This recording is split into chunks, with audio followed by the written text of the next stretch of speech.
नीच की निंदा तो नहीं ही होनी चाहिए, पर जो निंदा की योग्य है उसकी निंदा क्यों ना हो।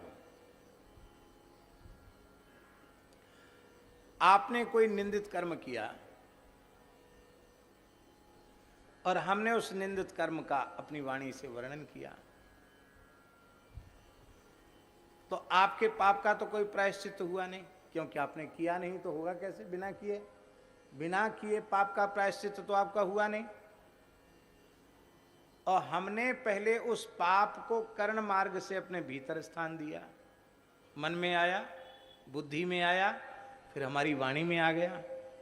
तो इतना पाप तो पहले ही हमारे भीतर आ गया। फिर जो पाप, महाराज जी, फिर जो पाप एक बार मन में आया है, बुद्धि में आया है, वाणी में आया है, वह दिन दूर नहीं कि वह पाप तुम्हारे व्यवहार में भी आ जाएगा। जो मन वाणी में आया है वो क्रिया में भी आएगा ही।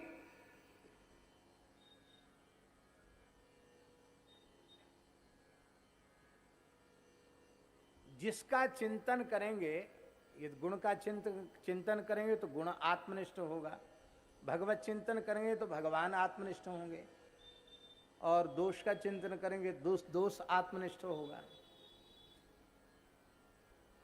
और ये बात बिल्कुल पक्की है, पाप करने वाले पापी को जो पाप लगता है वही पाप उस पाप की चुगली करने वाले को लगे, वही पाप।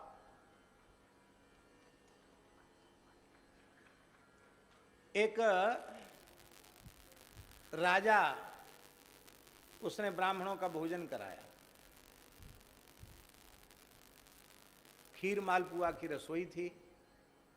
दुर्भाग्य से कोई सर्प उस खीर, उबलती हुई खीर में गिर गया और वो मर गया। खीर विषाक्त हो गई, राजा को पता नहीं था, और लगभग 1000 ब्राह्मणों ने खीर खाई, वो सबके सब मर गए, सबकी मृत्यु हो गई। तो ब्रह्म हत्या लगी। एक ब्राह्मण नहीं, कितने ब्राह्मण? 1000 ब्राह्मण, 1000 ब्राह्मणों की हत्या लग गई।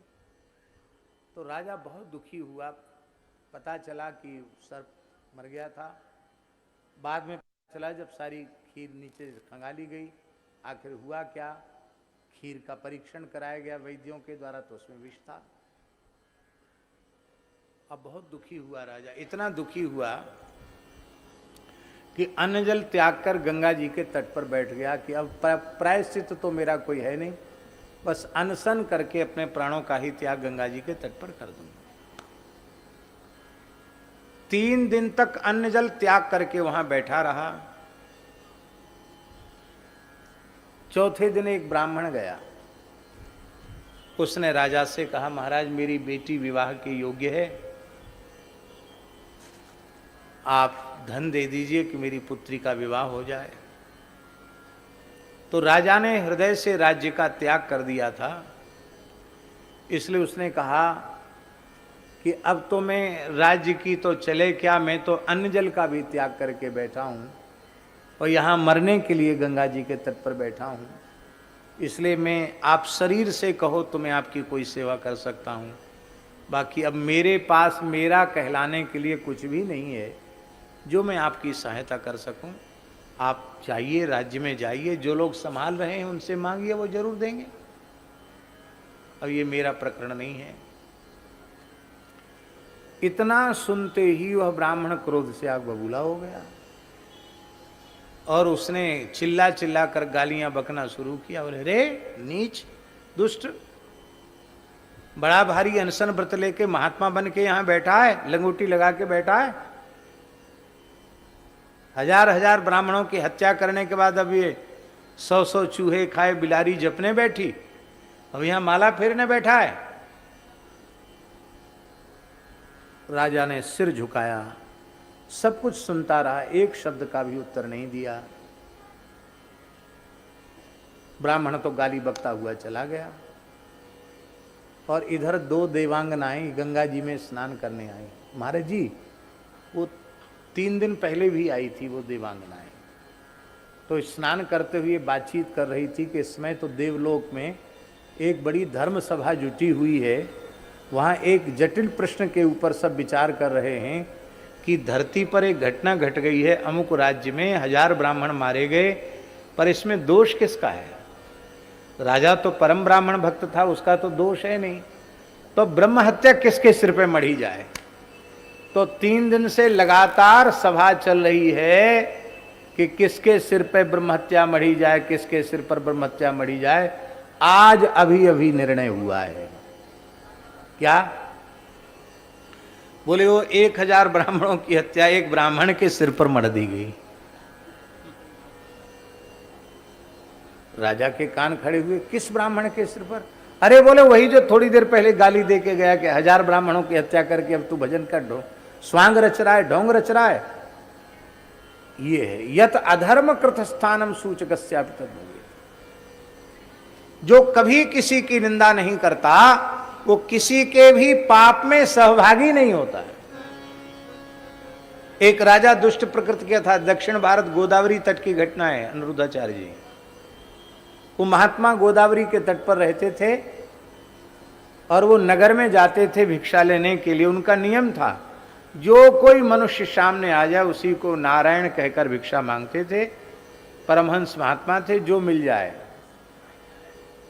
उन्होंने अपना भिक्षा पात्र आगे किया। सौभाग्य की बात, एक दिन राजा सामने आ गया। पहले पहले राजा ही सामने, तो भिक्षा हम दे। भिक्षा पात्र बढ़ाया तो राजा दुष्ट प्रकृति का था। वो साधु ब्राह्मणों के प्रति सद्भाव नहीं रखता था। उसने अपने नौकर को कहा, डाल दे, लीद से भर दे इसका भिक्षा पात्र। तो राजा के घोड़े ने लीद किया था। नौकर ने उठा के लीद महात्मा के भिक्षा पात्र में डाल दी घोड़े की। वो लीद लेकर गया और महात्मा कुछ नहीं बोले। एक ही दिन भिक्षा लेंगे और एक ही व्यक्ति से लेंगे, द्वारा लेना नहीं, नियम था उनका। अब खाने योग्य चीज न ली जाएगी, अखाद्य थोड़ी लिया जाएगा। तो भिक्षा लेके आए, अपने कुटिया के बाहर पटक दी। गोदावरी के जल में भिक्षा पात्र को धो लिया और केवल जल पी करके भजन करने लगे। कुछ काल पश्चात राजा जंगल में शिकार खेलने गया तो राजा ने देखा कि वहां एक घोड़े की लीद का पहाड़ लगा हुआ है। पहाड़। उसको बड़ा आश्चर्य हुआ कि जंगल में इतने घोड़े कहां से आए।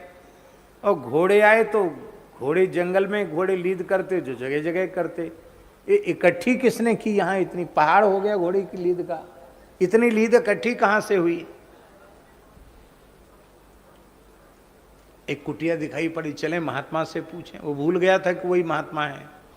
गया, बोले महाराज आपके पास घोड़ा तो एक भी नहीं दिखता, न कोई घुड़साल दिखती, इतनी लीद कहां से आई? बोले महाराज आपका ही प्रसाद है, आपका दिया हुआ है ये सब।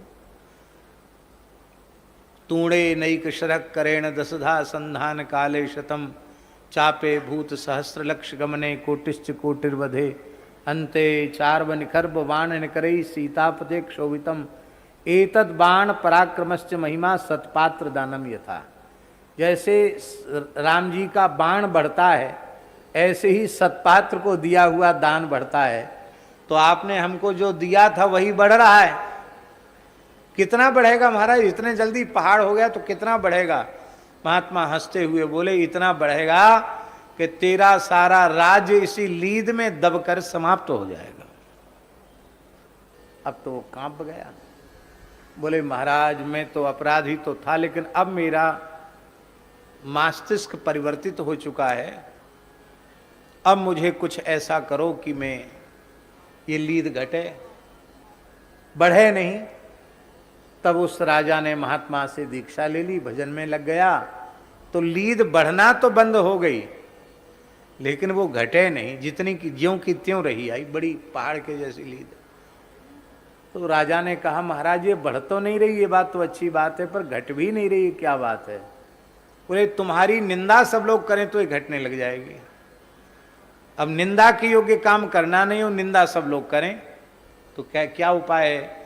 तो राजा ने अपने पुरोहित की विवाह के योग्य पुत्री को अपने महल में अपनी पुत्री के पास रखा और कहा देखो हमारे कुल पुरोहित की बेटी है, अपनी बड़ी बहन मानकर बहुत लाड़ प्यार से रखना, बस कुछ समय तक रनिवास से बाहर नहीं निकलने देना। 2-3 दिन के बाद ब्राह्मण आया, बोला हमारी बेटी। तो नौकर चाकरों ने फटकार के भगा दिया।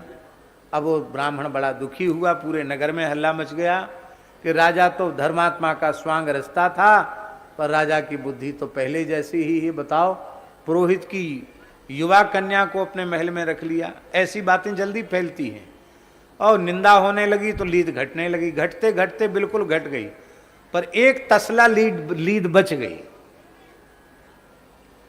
तो राजा रोज जाकर जंगल में लीद देखता था। उसने कहा, एक तसला कैसे बच गई? महात्मा से पूछा, गुरुजी एक तसला कैसे बची है? बोले, आपके नगर में एक बुढ़िया रहती, वो कभी किसी की निंदा नहीं करती, इसलिए उसने तुम्हारे पाप में हिस्सा नहीं बटाया। वो भी यदि निंदा करे तो ये लीद खत्म हो जाएगी, नहीं तो ये लीद तो तुमको फिर दूसरा जन्म लेकर खानी पड़ेगी। लीद वाला कीड़ा बन के खानी पड़ेगी इसको, गुबरीला कीड़ा कहते उसको। राजा ने कहा, निंदा करवाना तो बहुत सरल बाएं हाथ का खेल है। तो राजा अपना वेश बदल करके बुढ़िया के पास गया। बुढ़िया भाड़ झोंकने का काम करती थी, भाड़ भूंजने का काम। तो बुढ़िया जो है अपने चना वना सब अमनिया कर रही थी। तब तक राजा रात्रि में छद्म वेश में पहुंचा, छिपे हुए वेश में पहुंचा। पहुंच करके बोला कि माताजी मैं कुछ आपकी सहायता करूं, सेवा करूं? नहीं नहीं नहीं, मैं अपना काम में किसी को सहभागी नहीं बनाती हूँ, अपना काम अपने हाथ करती हूँ, मैं किसी का सहयोग सहायता नहीं, मैं गरीब नहीं हूँ, अपने ढंग से अपना उतना ही गुजारा कर लेती हूँ जितने में हमारा गुजारा हो जाए। नहीं नहीं माता, नहीं नहीं बिल्कुल छो मत मेरा सामान। तो वो बैठकर बोला कि माताजी आप तो अपने काम में व्यस्त हैं, आपको पता नहीं कि नगर में क्या हो रहा है, यहाँ का खबरदार आगे नहीं बोलना। वो एक तसला लीद तो तुझे खानी ही पड़ेगी, मैं तेरे पाप में सहभागी बनने वाली नहीं हूं। राजा ने बुढ़िया के चरण पकड़ लिए। बोले, बिना कहे तुम्हें कैसे पता चला कि तसला भर लीद एक बाकी है तुम्हारे हिस्से की? कैसे पता चला? उसने कहा, मैं किसी की भी निंदा नहीं करती, अनिंद्य की निंदा तो नहीं ही करती हूं, निंदा के योग्य व्यक्ति की भी निंदा नहीं करती। यही कारण है कि मैं सर्वथा निष्पाप हूं, और अनिंदा व्रत के कारण मुझे त्रिकालज्ञता प्राप्त हो चुकी है, परमार्थ परतत्व का बोध हो चुका है, इसलिए मैं तुम्हारे पाप में हिस्सा नहीं बिटा सकती, उतनी लीद तो तुमको खानी ही पड़ेगी। इसलिए भैया कभी किसी की निंदा मत करो। और मैंने सरकार के जीवन में तो ये बात थी ही, हमने कभी किसी की वाणी से नहीं सुना कि सरकार ने अपने जीवन में कभी किसी की निंदा की। किसी पक्ष विपक्ष, किसी लड़ाई झगड़े, किसी रागत द्वेष में पूरे जीवन पर्यंत सरकार रहे ही नहीं। न कहते थे और न सुनते थे। पर पूज्य गुरुदेव श्री भक्तमाली जी को दास ने अत्यंत निकट से देखा। कितनी भी कोई उनको उद्विग्न करे, कभी किसी की निंदा उनकी वाणी से हमने सुनी ही नहीं। दोषयुक्त प्राणी में भी वे गुण देख लिया करते थे। हम भगवान से प्रार्थना करते हैं कि ऐसा व्यवहार, ऐसी वृत्ति हम लोगों की बन जाए। निंद्य कर्म प्रपन्न को, शरणागत को, भगवत भक्त को नहीं करना चाहिए, क्योंकि आनुकूल्य से संकल्प, प्रातिकूल्य से वर्जनम। निषिद्ध कर्मों का त्याग तो सहज ही वैष्णव के द्वारा हो जाता है, नहीं करना चाहिए। निंद्य कर्म न करे, किंतु फिर भी कोई सहज निंदा में प्रवृत्त व्यक्ति यदि भगवत भक्ति की, वैष्णव की, साधक की निंदा करने लग जाए तो उससे कभी क्षुब्ध नहीं होना चाहिए, उससे कभी दुखी नहीं होना चाहिए। ये समझना चाहिए कि भगवान ने ही कृपा करके इस निंदक को भेजा है। किसी नीतिकार ने महाराज जी कहा है, निंदकाः शूकराश्चैव सफला निर्मिता हरे, परमात्मा की सृष्टि में सफल सृष्टि दो की ही है, एक सुअर की और एक निंदक की। सुअर क्या करता है? ग्रामम शुद्धयंति सुकरा, बाहर कोई गंदगी कर देता है, सुअर साफ कर देता है। और ये निंदा करने वाले लोग ये भी सब दोष चफा चट कर जाते हैं, निंदा रूपी मल का भक्षण कर जाते हैं। इसलिए निंदक को भी शूकर ही कहा गया। और वो शूकर तो बाह्य मल को धोते हैं, सब समाप्त करते हैं, ये तो भीतरी मल को समाप्त कर देते हैं। इसलिए शूकरों से भी ज्यादा उपकारी है। और कहीं नीतिकारों ने कहा है कि संसार में सबसे अधिक उपकार करने वाली माता है, पर हमको तो विचार करने पर लगता है कि माता से भी अधिक उपकारी ये निंदक हैं। माता से अधिक उपकारी क्यों हैं? बोले माता अपने बालक के मलमूत्र को हाथ से साफ करती है, और निंदकाह जिह्वया मलम, निंदकाह जिह्वया मलम, माता तो अपने बच्चे के मलमूत्र को हाथ से साफ करती है, और निंदक तो जीभ से साफ करते हैं। तो भैया जीभ से साफ, हाथ से साफ करने वाले की अपेक्षा जीभ